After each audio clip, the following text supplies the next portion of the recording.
우리가 이 사사기에서 아는 얘기들은 알고 모르는 얘기들은 몰라요.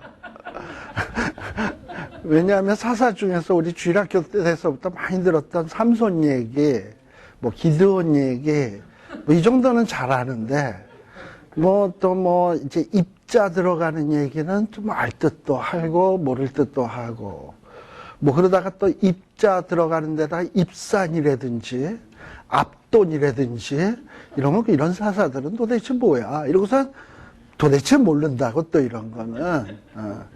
근데 우리가 이렇게 성경을 공부할 때 한번 성경을 꼼꼼하게 보면서 몰랐던 것도 한번 더듬어 볼 필요가 있어요.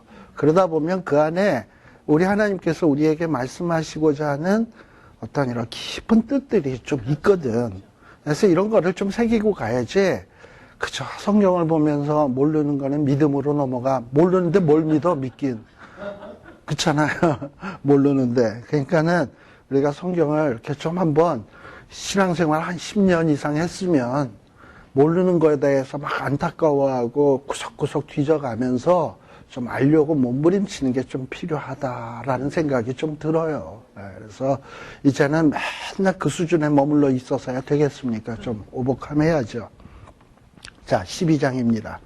드디어 전 목단을 가르치니까 자, 어쨌든 입다가 큰 승리를 거두었습니다. 그리고 마지막에는 불상사로 딸을 번제로 바치는 일도 있었습니다. 꽤 세월이 갔겠죠? 딸이 2달만 시간 달라 그랬는데 시간 줬고, 우리가 성경에 보게 되면 39절에 보면 2달 만에 그 아비에게로 돌아온지라 아비가 그 서운한 대로 딸에게 행하니, 이러면서 딸이 그 남자를 알지 못하고 뭐하니라? 죽으니라. 분명히 죽었다라고 돼 있지 성전에 바쳐졌다 이렇게 돼 있지 않단 말이죠. 그렇게 해서 사건이 종결됐어요. 그런데 이제 문제는 어떤 일이 벌어졌냐? 12장에 보게 되면 에브라임 사람들이 나옵니다. 이 에브라임 사람들은 어떤 사람들이냐? 에브라임은 요셉의 두 아들이 에브라임과 므낫세죠. 요셉의 아들 가운데 장자가 므낫세고 에브라임이 둘째예요.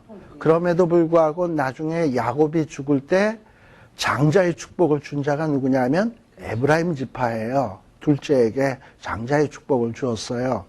그러다 보니까 이 에브라임 지파는요, 이 가나안 정복 전쟁 당시에 가나안 정복해서 가나안 땅을 점령했을 때 가장 중앙의 땅을 점령을 기업으로 받은 지파가 누구냐면 에브라임 지파예요.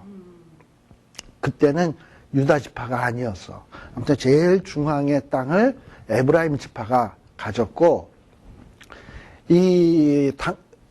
아무튼 이스라엘 백성들의 중심은 뭐냐 하면 성소야, 성소. 성소인데, 이스라엘 백성들의 성소는 광야에서는 계속 옮겨 다녔죠. 요단강 건너가지고 이제 가나안 정복 전쟁할 때는 성소가 어디 있었냐면 길갈에 있었어. 길갈에 있었어.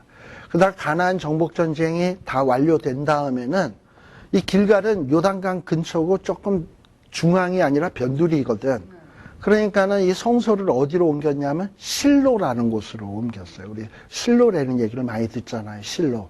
실로가 어디냐면 이스라엘 나라의 정중앙의 위치가 실로인 거예요. 실로. 그런데 바로 이 실로가 어느 지파가 기업으로 분배받은 땅에 속해 있냐면 에브라임 지파가 기업으로 받은 땅, 거기에 실로가 있는 거예요. 그러니까 에브라임 지파는 나름대로 굉장히 자부심이 대단해요. 왜냐하면 요셉의 장자의 축복을 받은 지파고 자기네들이, 그런데다가 또 뭐냐, 어떻게 보면 다른 지파는 우리가 한 지파씩인데 에브라임과 므낫세는 요셉의 두 아들로서 12지파에 들어가게 된 거잖아. 꽃배기 지파거든요.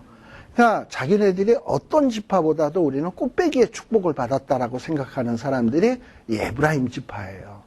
에브라임 므낫세 지파란 말이죠.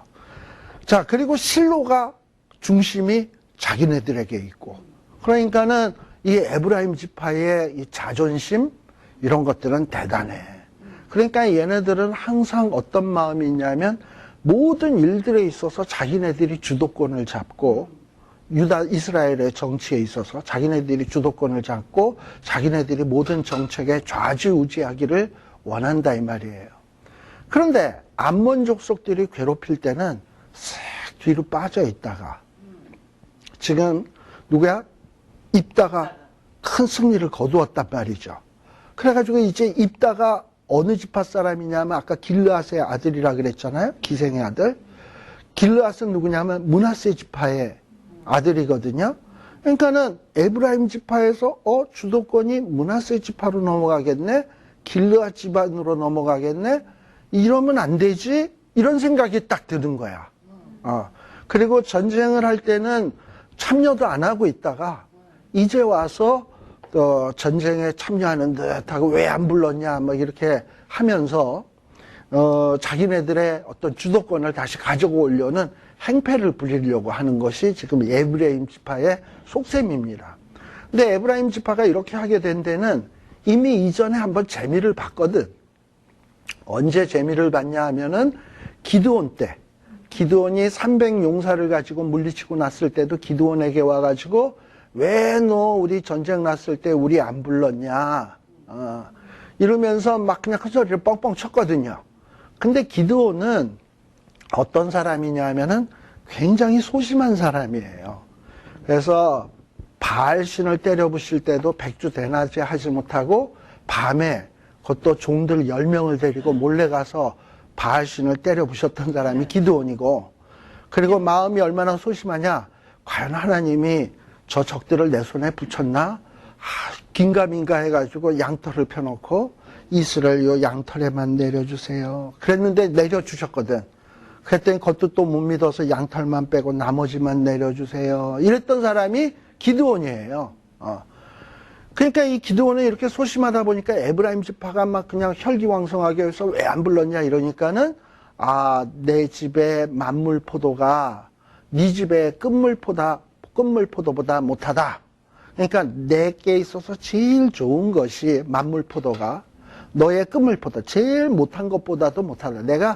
나에게 제일 잘난 것이 너의 제일 못한 것보다도 못하다. 그 얘기는 너 잘났다 이 얘기 아닙니까? 네 팔뚝 굵다 이러고서는 막 그냥 그쪽을 방방 뛰어가지고 얼려서 돌려보냈거든요. 그러니까 에브라임 지파는 그런 소리를 듣고 그렇지 나 잘났지 이제 모든 주도권은 내가 쥐어야 되지 하고서는 헤헤거리고 돌아갔단 말이에요. 그런데 이런 에브라임 지파가 12장 1절을 보게 되면 이 에브라임 사람들이 모여가지고 입다에게 와가지고 야 암몬 사람하고 싸울 때 왜 우리 안 불렀냐? 그럼 뭐 불러야 옵니까? 알아서 와야지. 그것도 부르지 않기는 또 왜 부르지 않아? 그것도 안 불렀다고 입다의 집을 불러 사른다라는 얘기는 뭐예요? 그러니까 이게 이 에브라임 지파가 얼마나 이기적인가 하는 것을 알 수 있습니다. 원래 이스라엘 백성들이 가나안 정복 전쟁을 할 때는 말이죠. 원칙이 뭐냐 하면 온 이스라엘이 합심해서 하는 거예요. 그러니까 누구나 남녀노소 할 것 없이 모든 사람이 합심해서 하는 거예요. 그래서 여리고성을 돌 때도 군인만 돌 게 아니에요. 제사장에서부터 어린아이 남녀노소에 이르기까지 모두가 여리고를 함께 돌았어요. 그리고 하나님의 명령에 온 백성이 순종을 할 때 여리고가 무너졌던 거예요. 이게 이스라엘의 전쟁하는 방식인 거예요. 그런데 에브라임 지파는 막상 전쟁을 할 때는 사사시대의 에브라임 지파는 전쟁 안 하다가 마지막에 전쟁에 이겨서 무슨 전리품을 나눈다든지 주도권을 쥐는 이 일에 있어서는 눈이 벌게 가지고 나타나는 거야.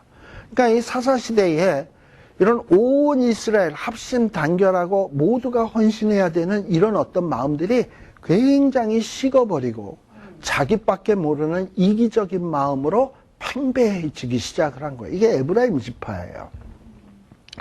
자, 그랬더니 이 에브라임 지파가 이렇게 나오니까 입다가 어떻게 하냐. 근데 이 에브라임 지파가 사람 잘못 본 거야. 기드온 때는 기드온이 워낙에 사람이 유하고 소심하니까 그렇게 나오니까 이 기드온이 자기네들을 얼러서 보냈지.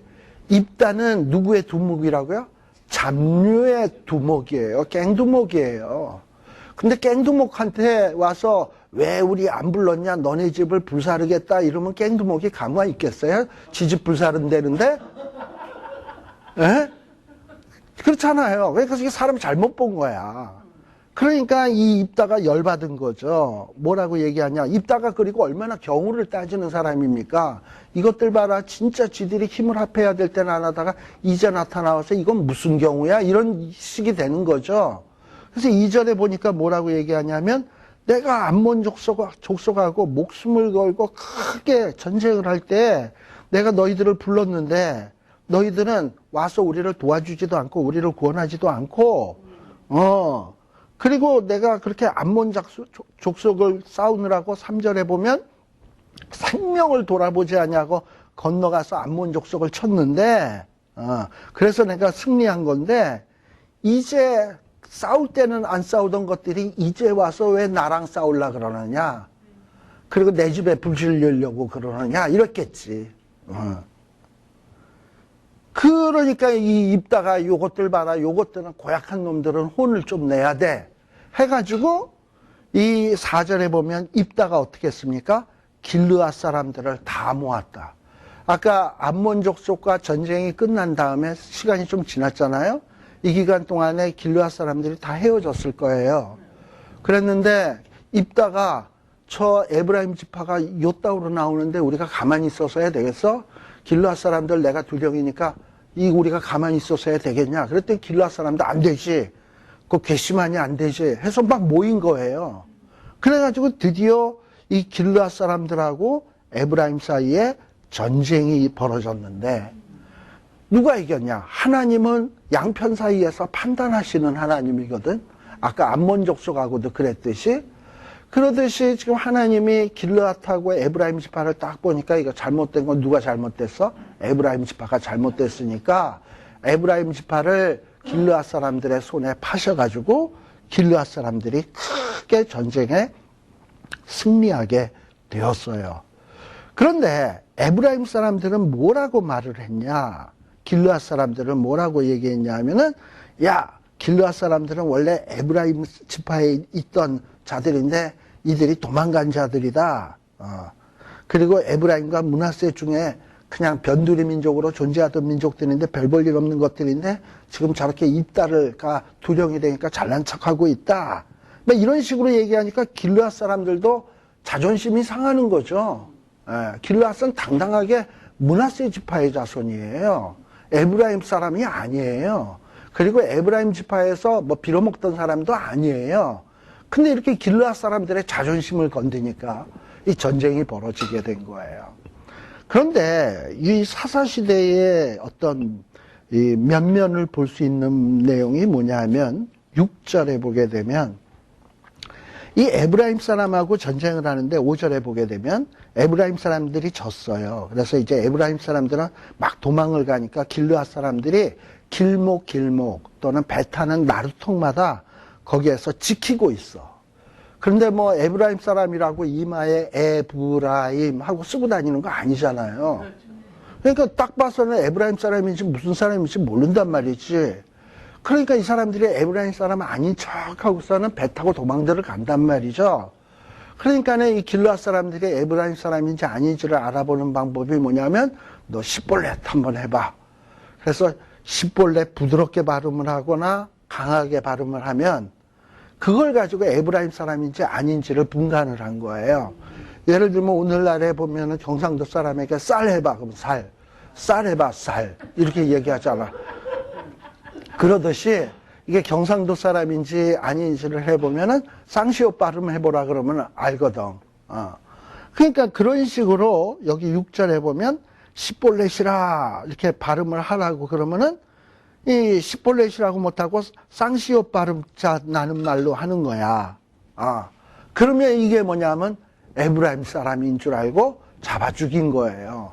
그렇게 해서 잡아 죽인 사람이 자그만치 몇 명이냐? 42,000명. 42,000명. 여러분들이 민수기에 보게 되면 민수기 1장이나 민수기 26장에 보게 되면 이스라엘 민족들을 인구 계수한 다음에 인구 계수를 할 때 보면 각 지파에 20세 이상 싸움에 나갈 만한 사람 숫자를 계수를 해보면 각 지파가 많으면 한 6만, 7만, 적으면 한 5만, 4만 이랬어요. 12지파의 각각의 지파의 숫자가. 그런데 지금 에브라임 지파가 지금 입다를 잘못 건드려가지고 지금 전쟁이 나가지고 죽은 숫자가 얼마냐면 4만 2천이야. 그러면 인구 계수할 때 그 4만 2천이 죽은 거면 거의 전멸한 거나 마찬가지예요. 엄청나게 죽은 거예요. 근데 제가 지금 얘기하고 싶은 것은 뭐냐면 이스라엘 백성들이 해야 될 일이 무엇입니까? 원래는 온 이스라엘이 합심해서 가나안에 있는 이방 족속을 몰아내고 그것을 하나님의 나라로 세우는 게 이스라엘 백성이 해야 될 일이에요. 근데 지금 이스라엘 백성들은 이방 족속을 몰아내는 싸움, 물론 조금 전에 있다가 하긴 했지만, 그러나 이방 족속을 몰아내는 싸움 말고 지금 또 무슨 싸움을 하고 있냐면 지들끼리 싸우고 있는 거예요. 합심해야 될 사람들이 욕심 때문에, 누가 주도권을 잡느냐라는 욕심 때문에 함께 합력해서 싸워야 될 동지끼리 동족지간에 동족 상잔의 전쟁이 벌어지게 된 거예요. 게다가 여기에 보게 되면 언어도 지금 어느 한 에브라임 지파는 이쪽 지파하고 말하는 발음이 달라져 버렸어요. 이 얘기는 뭐냐면 서로 교류, 연결 이런 것들이 제대로 안 되고 있다라는 거예요. 원래 이 사투리 같은 게 왜 만들어집니까? 어떤 산맥이 딱 가로막고 있어서 이쪽 지방과 이쪽 지방이 따로따로 살다 보면 오래 지나다 보면 말들이 변해서 언어가 바뀌어지는 거 아니에요. 그러니까 에브라임 지파가 이렇게 지금 언어가 이렇게 달라지고 있다라는 것은 이만큼 이스라엘 백성들이 성소를 중심으로 합심하고 모여져서 언어 통일이 안 되고 있다라는 것을 보여주는 것이고, 또 어쩌면 이 에브라임 지파들은 자기네들이 성소가 자기네에게 있고, 그래서 어떤 자기네들의 어떤 자존심, 자기네들의 어떤 그 다름을 보여주기 위해서 자기네들은 어떤 다른 발음을 막 이렇게 잘난 듯한 발음을 쓰는 거지. 남들은 살 하는데 우리는 쌀 이러고 얘기를 하는 거지. 무슨 얘기인지 아시겠죠? 뭐 그런 식인 거야. 여기 미국에서도 영어를 쓸 때 잘난 것들은 일부러 영어 발음에 영국식 발음을 넣어가지고 그런 식으로 발음을 해서 뭐 고상한 척 한다든지, 그러면서 나는 이들하고 달라, 나는 상류층이야, 뭐 이런 식으로 보이기 위해서 이렇게 발음 같은 걸 쓰는 거 있죠. 그러니까 뭔가 단결해야 될 사람이 난 너희와 달라, 내가 주도권이야, 이런 어떤 지들 잘난 맛에 사는 이런 사회, 이게 뭔가 사사시대가 병들어가는 모습이라는 얘기예요. 그러다 보니 결국 생겨난 게 뭡니까? 동족 상잔의 비극.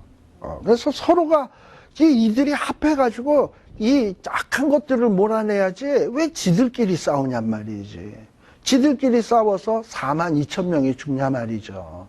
참 이것은 안타까운 일이다라고 볼 수 있습니다.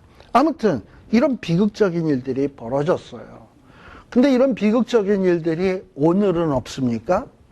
지금 뭐 여기 LA 쪽에 YMO 교회도, 교회라는 데가 뭡니까? 이 세상의 악한 세력들을 몰아내고 거룩한 하나님의 나라를 건설하는 십자가의 군병들이 모인 곳이 아니겠습니까?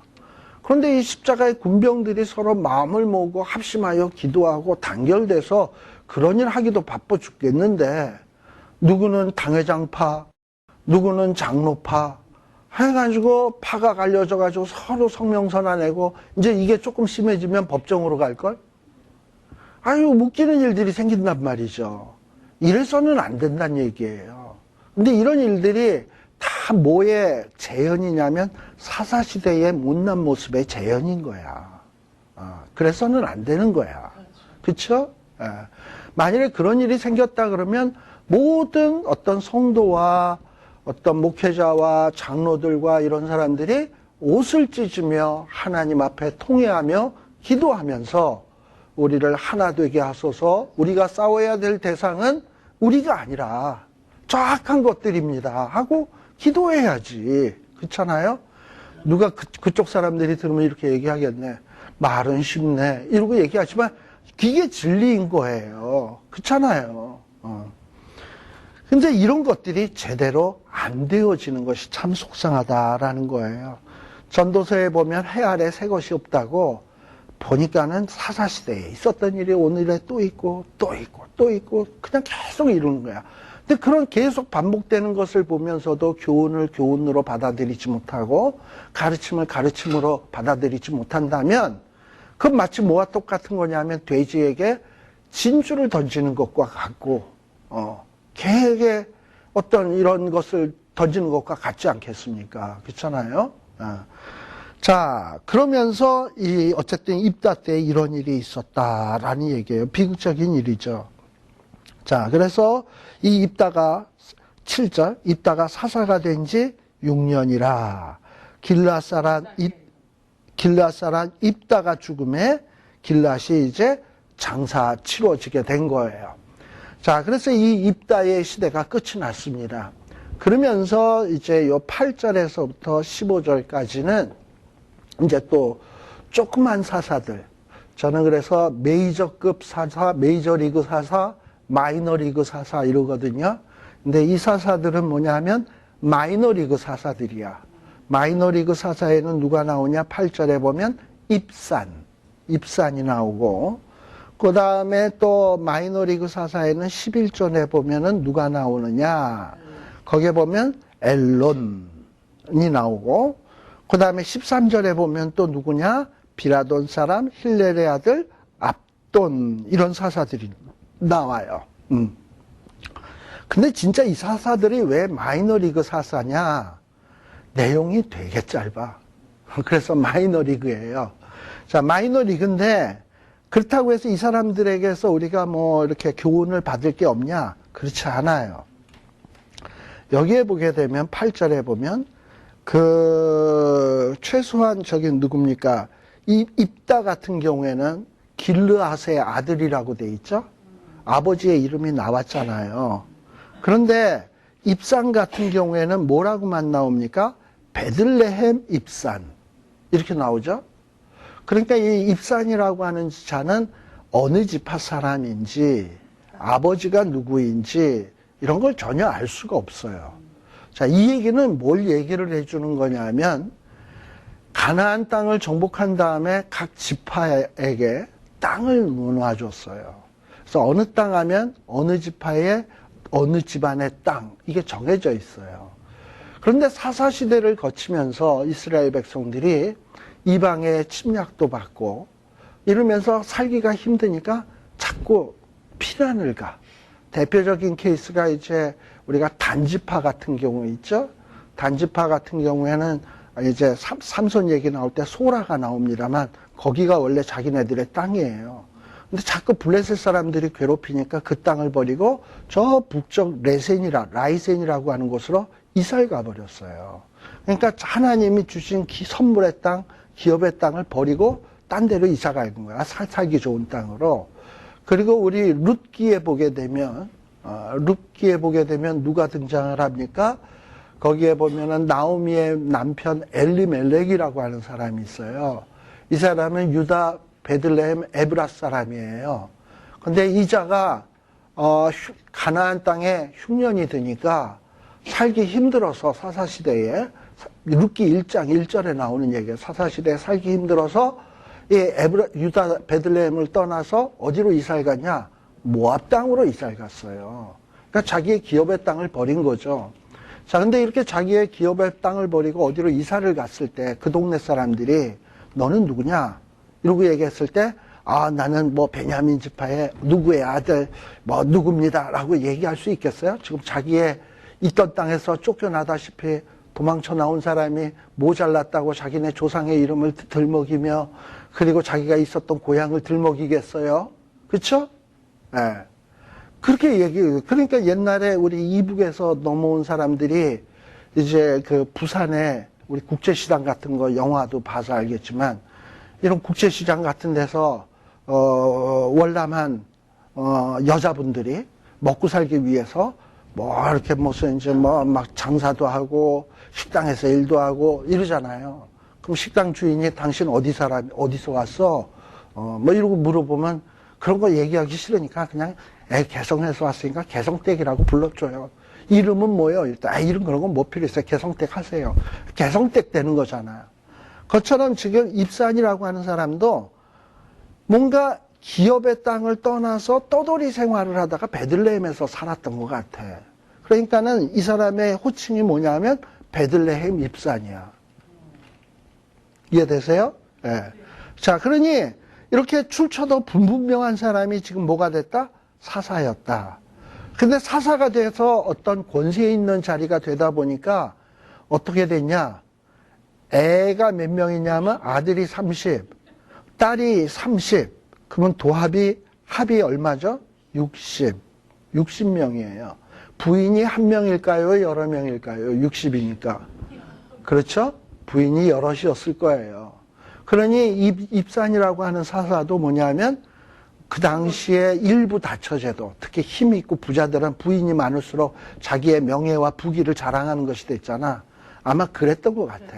그래가지고 자녀가 몇 명이냐면 60을 낳았어요. 근데 희한한 것은 이 60명의 자녀들을 몽땅 다 뭘 시켰냐?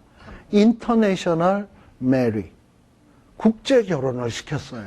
아주 세계화를 추구했던 사사예요. 입산. 여기 보면은 모두 다 딸들은 타국으로 시집 보내고 아들들을 위해서는 타국에서 여자 30을 데리고 왔다. 뭐 이 사람이 뭐 세계화를 추구하기 위해서 이랬겠습니까? 근데 왜 이 사람은 하나같이 자기 아들, 딸들을 뭐 이스라엘 안에는 뭐 남자가 없어요, 여자가 없어요. 근데 왜 이렇게 외국에다가 시집장가를 보냈을까? 이런 걸 우리가 좀 추측을 해볼 수 있는데 이유가 있어요. 뭐 이 사람이 특별히 외국에 대한 어떤 4대 사상, 외국을 특별히 좋아하는 이런 생각이 있어서가 아니고 사사시대가 얼마나 혼란합니까? 힘들고. 그러니 어떻게 해서든지 이 사사시대에 본인이 사사인데 이 사사시대를 평안하게 만들기 위해서는 뭐가 없어야 되냐? 전쟁이 없어야 되거든.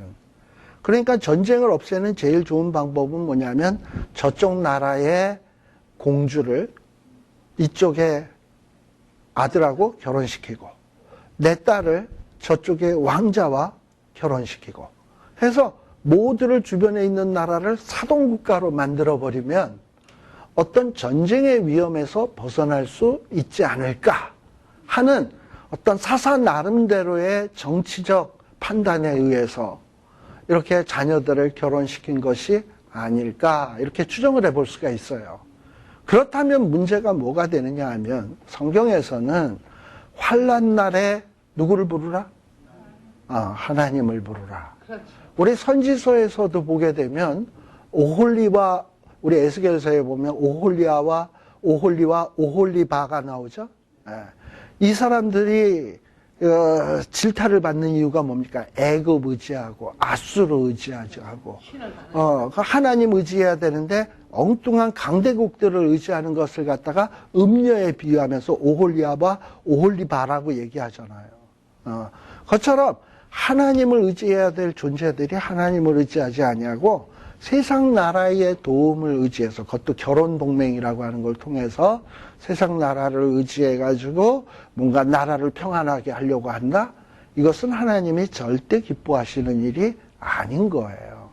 그런데 사사가 되고 나니까 이렇게 하나님 소견에 옳은 대로 판단하고 생각하고 행동하는 게 아니라 사사가 되고 나니까 하나님의 생각은 아랑곳 없고 자기 소견의 판단에 옳은 대로 내가 애들을 국제 결혼을 시켜서라도 이 나라를 평안하게 해야 되겠다라고 했던 사사가 입산 아니겠냐 이렇게 생각해 볼 수 있다 이 얘기예요.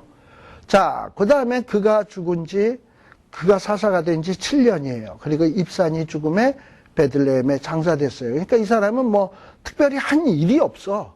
한 거라고는 애 60 낳았다.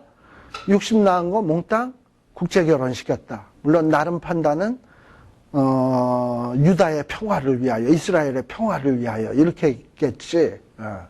자, 그 다음에는 또 누가 사사가 됐냐? 엘론은 역시 또 뭐라고 돼 있냐? 스불론 사람하고 돼 있어요. 10년 동안 이스라엘을 다스렸다. 한 일이 없어. 그냥 사사 됐다, 갔다, 죽었다. 이 얘기예요. 자, 이런 걸 보면서 우리는 나중에 역사 속에 우리의 이름이 어떻게 기록되어 있을까요? 누구는 태어났다, 몇 년 살았다, 죽었다. 딱 묘비에 딱 그렇게 기록되어 있더라고. 다들 보면. 참, 그래. 근데 묘비엔 그렇게 될런지 모르지만 하늘나라에 생명책이 있고 어쩌면 제가 보기에는 우리의 행한 대로 보응하신다 그랬으니 행한 것에 대한 기록도 있지 않을까 싶어요. 그런데 그 행한 것의 기록에 보면 얘는 태어났다. 그리고 죽었다. 밥만 시컷 먹다가 화장실만 왔다 갔다 하다가 그러다가 죽었다. 이렇게 기록되어 있다면 참 한심한 거겠죠. 근데 아무튼 여기 누구야? 엘로는 그렇게만 나와 있어요. 그 다음에는 또 누가 나오냐? 13절. 그 뒤에는 비라돈 사람. 비라돈도, 근데 비라돈 사람은 그래도 뭐 아버지 이름이 나오네. 힐렐이라고. 그죠? 힐렌이라고 하는, 힐렌의 아들 압돈이라고 하는 사사가 있었어요. 근데 이 압돈은 아들이 40, 손자가 30. 그러니까 뭐 아들, 딸도 있겠죠. 손녀도 있겠죠. 그러면은 아들과 손자가 30, 40, 30이니까 이게 70이고, 딸하고 손녀까지 포함하면 한 140은 될 거야. 그쵸? 그런데 이 사람은요, 자기 그 아들들, 손자들에게는 뭘 줬냐? 어린 나귀 70표를 태웠어요. 원래 이 나귀는 누가 타는 거냐 하면 존귀한 사람들, 방백들, 이런 사람들이 타는 교통수단이에요. 아무나 탈 수 있는 게 아니에요. 근데 이 사사라고 하는 이 사람은 자기의 아들들에게 다 뭐 하나씩 준 거냐면 나귀 한 마리씩을 준 거야. 이 얘기는 오늘식으로 얘기하면 돈 좀 있다고 제 아들, 딸들에게 벤츠, 렉서스 하나씩을 쫙쫙 뽑아준 거야. 그러면서 내가 이렇게 잘 산다, 우리 집에 이렇게 잘났다, 라는 거를 뻐기고 있는 거죠. 손자, 손녀에게 나귀 한 빌씩 타게 하면서. 자, 사사쯤 되었으면 불철주야.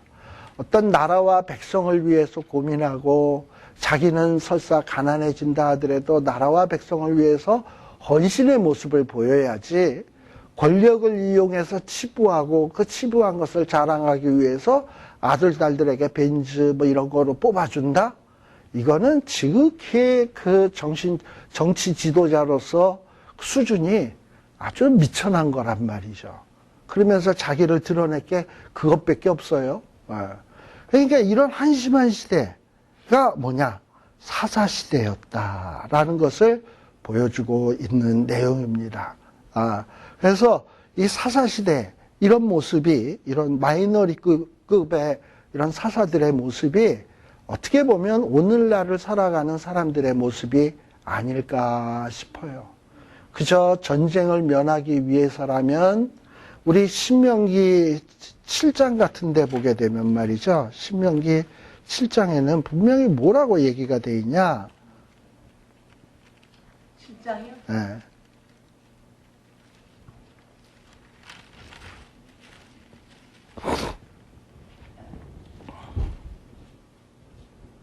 (7장 2절부터) 하나님께서요, 하나님 여호와께서 이 가나안 족속들을 이스라엘 백성들의 손에 붙여서 치게 하실 때, 바로 그때에는 너희들은 이 가나안 족속들을 다 진멸하라는 거예요. 이 가나안 족속들과 언약도 말 것이요, 그들을 불쌍히 여기지도 말 것이며, 그 다음 3절, 그들과 뭐 하지 말아라? 혼인하지 말지니 내 딸을 그 아들들에게 주지 말 것이요, 그 딸로 내 며느리에게 삼지 말 것은 그가 내 아들을 유혹하여 그로 여호와를 떠나고 다른 신들을 섬기게 하므로 여호와께서 너희에게 진노하사 갑자기 너희를 멸하실 것임이니라 라고 나오잖아요. 그러니까 왜 아들, 딸들을 해외에다가 시집장가 보내는 게 잘못됐냐? 물론 뭐 나라의 평화를 위해서 이해는 가요. 그런데 그렇게 하다 보면 이방의 우상숭배의 문화가 그걸 통해서 들어오거든. 왜 하나님이 그걸 하지 말라 그랬나를 생각이라는 걸 해야 돼. 왜 하나님이 이방민족과 결혼하지 말라고 했나? 이런 거 생각을 하고 하나님 소견에 옳은 대로 살아야 되는데, 사살하는 자들도 하나님의 소견은 저리 다 밀어놓고 무슨 소견에 옳은 대로 살아? 자기 소견에 옳은 대로 살아. 오늘날에 우리 부모들도 그렇잖아요. 애들 자녀 결혼할 때도 뭐냐 하면은 신앙 좋은 사람 이렇게 뽑아야 되는 건데, 그런 애와 결혼을 시켜야 되는 건데, 뭐 삽입감이 무슨 사자 들어간다 그러면 헬렐레 해가지고 목사 이러면 그것도 사자네. 근데 목사 하면 싫다 그래. 근데 뭐 의사 이러면은 헬렐레 해가지고 결혼시키잖아. 신앙도 보지도 않고 잘못된 거란 말이에요. 예. 우리는 항상 무슨 일을 할 때 혼인이라고 하는 것은 일륜지 대사 아니겠습니까? 그렇다면 일륜지 대사를 놓고서는 하나님에게 물어야 되고 하나님의 뜻대로 하려고 노력을 해야 되는데, 그냥 세상의 어떤 전통적인 생각처럼 돈 많으면 행복하겠지, 직업 좋으면 행복하겠지, 이런 사람 소견에 옳은 대로 행동을 하다 보면 큰 낭패를 본다라는 거예요. 그리고 또 앞돈이라고 하는 사사. 돈 좀 벌었으면, 그리고 어떤 높은 지위가 됐으면 그걸 가지고 뭘 하라는 겁니까, 하나님이? 복의 근원이 되라는 것이지 돈 자랑하라고 돈 준 거 아니잖아요. 높은 지위 준 것은 그 지위를 이용해서 치국 평천하라고 준 것이잖아요. 그러면은 그렇게 살아야지. 근데 그 주신 권세와 물질을 가지고 아새끼들한테 나귀 한 팔씩을 나눠주고 자랑을 한다? 딱 오늘날 졸부들 하는 모습하고 똑같지 않습니까? 우리의 인생에 하나님이 나에게 물질을 왜 주셨으며 어떤 달란트를 왜 주셨으며 이걸 갖고 뭘 하라고 하시는 것인지 우리는 생각이라는 걸 좀 하고 살아야 돼요. 이걸 가지고 내 자랑하라는 것일까? 나 잘난 척하라는 것일까? 아니거든요. 뭐 하라고? 복의 근원 되라고. 그거 되라고 우리에게 주신 것인데, 이걸 가지고 이렇게 엉터리로 사용하면 사사시대나 별 다를 바가 없다라는 것을 우리들이 좀 새겨야 되지 않겠나 하는 생각이 듭니다.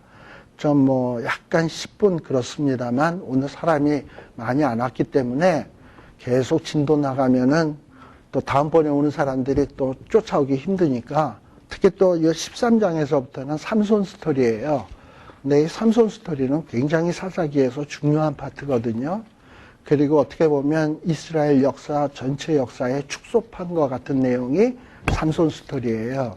그래서 이 삼손 스토리는 다음 시간에 우리 살피도록 하고요. 오늘은 여기서 마치도록 하겠습니다. 기도하겠습니다.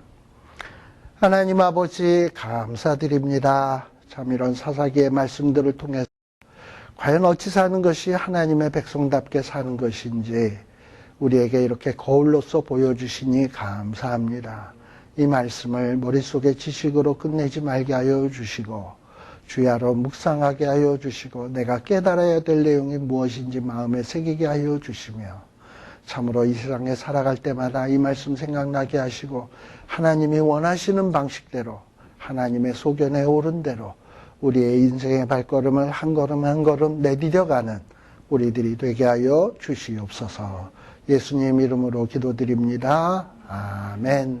마치겠습니다. 수고하셨습니다.